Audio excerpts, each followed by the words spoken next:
지금 이 영상을 보고 계신 분들 중에도 한때는 저처럼 장밋빛 꿈을 품고 서울로 향했던 분들이 많으실 겁니다. 기회의 땅 서울, 거기만 가면 내 인생도 피겠지 라는 생각으로 짐을 싸셨겠죠. 그런데 10년, 20년이 지난 지금 여러분의 삶은 안녕하십니까? 혹시 수십억 원짜리 아파트라는 거대한 자산에 덫에 갇힌 포로가 되어 있지는 않으신가요? 오늘 이야기는 화려한 서울의 야경 뒤에 숨겨진 가장 처참하고도 지독한 경제적 생존의 기록입니다. 놀라지 마세요. 현재 대한민국은 전 세대가 집 한 채에 갇혀버린 기이한 경제적 올가미에 걸려 있습니다. 부모는 자식에게 물려줄 마지막 생존권을 수호하기 위해 주택연금을 해지하고 스스로 빈곤의 늪으로 걸어 들어갑니다. 자식은 독립이라는 사치를 포기한 채 부모의 등 뒤로 숨어 40 넘은 캥거루가 되어가고 있죠. 대치동과 역삼동의 번듯한 아파트 숲 사이 그 도로 하나를 두고 갈리는 보이지 않는 벽을 보신 적 있습니까? 이건 단순히 집값이 오르고 내리는 문제가 아닙니다. 우리 사회가 왜 서로를 부동산이라는 올가미로 묶고 폭탄 돌리기를 하고 있는지, 왜 우리는 질서 있는 쇠퇴를 택한 일본과 달리 거대한 경제적 충격을 향해 폭주하고 있는지, 그 차가운 경제학적 진실을 지금부터 아주 시원하게 해부해 드리겠습니다. 시한폭탄의 타이머는 멈춘 적이 없습니다. 여러분은 이 위기 속에서 살아남을 준비가 되셨습니까? 은퇴 후 화려했던 직함은 사라졌고 남은 것은 아파트 한 채뿐이었습니다.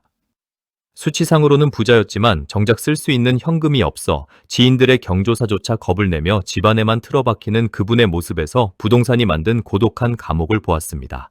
대한민국 통계청 자료를 보면 독립하지 못하고 부모와 동거하는 청년들의 비중이 매년 역대 최고치를 경신하고 있습니다. 평생 부모랑 살겠다는 그 선언은 이제 예외적인 일탈이 아니라 이 나라 청년들의 보편적인 생존 전략이자 비극적인 종착역이 되어버렸습니다. 도대체 우리는 무엇을 위해 그토록 치열하게 서울이라는 콘크리트 감옥을 갈망했던 걸까요? 수십억 원을 주고도 사지 못하는 걸까요? 단순히 돈의 문제가 아닙니다. 그것은 우리가 잊고 살았던 삶의 가치와 나만 아니면 돼 라는 광기 어린 각자도생의 문화가 만들어낸 참혹한 실패의 기록입니다.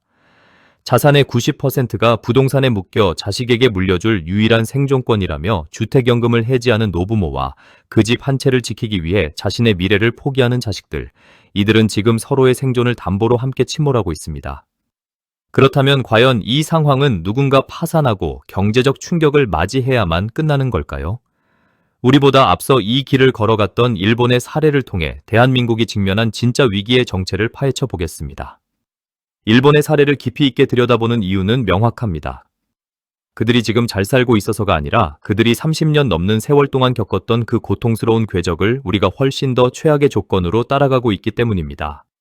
일본도 버블 붕괴 후 인프라를 집중시키는 정책을 썼지만 결국 지방 소멸과 도심의 공동화를 동시에 겪어야 했습니다.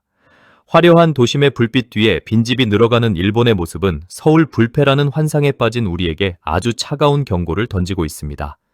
1990년대 일본 정부는 총량 규제라는 칼을 뽑아 부동산으로 흘러가는 모든 돈줄을 강제로 죄었습니다. 집값은 폭락했고 수많은 사람이 길거리로 나앉았지만 그 과정에서 일본은 뼈아픈 질서를 얻었습니다. 정부는 국민에게 부동산으로 돈 버는 시대가 완전히 끝났음을 선포했고 투기판의 자금은 기업의 내실을 다지는 쪽으로 흘러갔습니다. 덕분에 일본은 저성장 기조 속에서도 사회적 안전망을 유지하며 고통스럽지만 확실한 거품 제거를 선택했습니다. 성장은 멈췄을지언정 우리처럼 도로 하나를 사이에 두고 이웃을 증오하거나 놀이터에서 아이들을 쫓아내는 수준의 광기는 찾아보기 힘듭니다. 반면 지금 우리의 모습은 시속 200km로 달리는 차 위에서 가속 페달을 밟는 격입니다.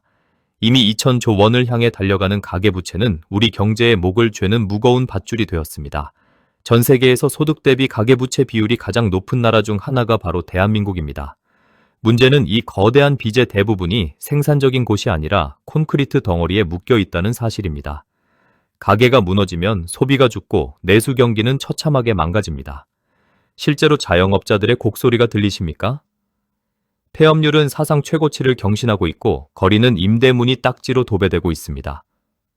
집을 사느라 낸 대출 이자를 갚고 나면 밥 사 먹을 돈조차 없는 현실, 이것이 부동산 올가미가 만들어낸 결과물입니다. 여기에 이른바 영끌 쪽의 비극이 더해집니다. 2021년 전후로 인생을 걸고 서울 요지에 집을 샀던 젊은 세대들은 한 달 월급의 절반 이상을 은행에 상납하며 밤잠을 설치고 있습니다. 소비할 여력도, 도전할 용기도 모두 이자 비용에 갈려 나가고 있습니다. 일본보다 우리가 더 위험한 결정적인 이유는 바로 인구 구조에 있습니다. 일본이 버블 붕괴를 맞았을 때 합계 출산율은 1.5명 수준이었지만 지금 우리는 0.7명 선도 무너진 상태입니다. 집 한 채를 지키기 위해 우리 청년들이 가장 먼저 포기한 것이 바로 다음 세대입니다. 앞서 언급한 독립을 포기하고 부모에게 의존하며 살아가는 청년들이 늘어날수록 우리가 수십억 원이라 믿는 콘크리트를 사줄 사람은 영영 사라집니다. 수십억 자산을 깔고 앉아 있어도 정작 쓸 돈이 없어 가족 모두가 불행해지는 하우스 푸어들의 천국. 서울 불패라는 광기 어린 신앙 때문에 모든 돈줄이 부동산 블랙홀에 빨려 들어가는 이 구조는 결코 지속 가능하지 않습니다. 우리는 지금 세계에서 가장 비싼 고철 덩어리 보관소를 지키기 위해 나라의 기둥을 뽑고 있습니다. 부모 세대의 자산이 고갈되고 자식 세대가 더 이상 빚을 낼 수 없는 임계점이 오면 이 거대한 경제적 올가미는 한순간에 무너질 것입니다. 그때 우리가 마주할 현실은 더 지독하고 차가울 것입니다. 거대한 쓰나미가 오고 있는데 해변에서 조개를 줍고 있을 시간은 없습니다. 그렇다면 우리는 이 부동산 덫의 희생양으로 남아야 할까요? 아니면 이 위기 너머의 기회를 잡아야 할까요? 이제 이 아수라장 속에서도 진짜 냉정한 투자자들은 어떤 준비를 하고 있는지 시장의 재편 이후를 대비하는 생존 전략을 말씀드리겠습니다. 지금까지 우리는 대한민국이 처한 부동산 올가미의 참혹한 실상을 들여다봤습니다. 누군가는 절망하고 누군가는 여전히 설마하겠지만 냉정한 투자자의 눈으로 보면 지금 이 시점은 거대한 자산의 대이동이 시작되기 직전의 고요함입니다. 하지만 여기서 우리는 아주 중요한 질문을 던져야 합니다. 우리가 안에서 내 아파트 값이 얼마네 하며 도토리키 제기를 하는 동안 진짜 무서운 일이 밖에서 벌어지고 있습니다. 대한민국 경제를 지탱하는 국가 경쟁력에 빨간불이 켜졌는데 안에서 우리끼리 콘크리트 덩어리 가격을 올리며 부자가 되었다고 착각하는 이 상황이 얼마나 기만적입니까? 진짜 승자들은 압니다. 부동산 가격은 결국 그 나라의 기초 체력과 국민들의 실질 소득이 받쳐줘야 유지된다는 사실을 말입니다. 기초가 무너지고 내수가 죽어가는 나라에서 부동산만 영원히 불패일 수는 없습니다. 냉정한 투자자들은 이제 세계에서 가장 비싼 고철 덩어리 보관소가 되어버린 인서울 아파트에서 눈을 돌리고 있습니다. 그들은 경제적 올가미의 포로가 되지 않습니다. 오히려 거품이 거친 뒤에 세상을 준비합니다. 거품이 거치고 나면 진짜 가치 있는 자산이 무엇인지 드러날 것이기 때문입니다. 그때가 되면 우리는 깨닫게 될 것입니다. 우리가 그토록 매달렸던 집 한 채가 사실은 우리를 가두고 있던 감옥이었음을 말입니다. 그렇다면 우리는 무엇을 준비해야 할까요? 첫 번째는 부채와의 전쟁에서 승리하는 것입니다. 가계부채 2000조 시대에 빚을 내서 자산에 투자하는 것은 무모한 선택입니다. 현금을 확보하고 부채를 최소화하며 폭풍우가 지나가기를 기다려야 합니다. 지금은 공격할 때가 아니라 방어할 때입니다. 영끌족들이 이자 비용에 갈려 나갈 때 현금을 쥐고 있는 사람은 시장의 지배자가 됩니다. 두 번째는 시야를 세계로 넓히는 것입니다. 대한민국이라는 작은 운동장 안에서 도토리키 제기를 할 시간이 없습니다. 달러 자산, 미국의 우량 기업, 전 세계가 주목하는 혁신 기술에 관심을 가져야 합니다. 우리 집값이 오르는 것보다 더 중요한 것은 내 자산이 전 세계 어디서나 통용될 수 있는 가치를 지니고 있느냐입니다. 좁은 우물 안의 시각에서 벗어나지 못한다면 다가올 거대한 변화의 물결에 휩쓸려 사라질 뿐입니다. 수십억 아파트를 가졌어도 매일이 불행하다면 그것은 실패한 인생입니다. 차라리 그 거품을 털어내고 남은 자본으로 미래 가치에 투자하는 것이 훨씬 더 현명한 승자의 선택입니다. 결국 이 거대한 흐름은 시장의 냉정한 조정으로 끝날 것입니다.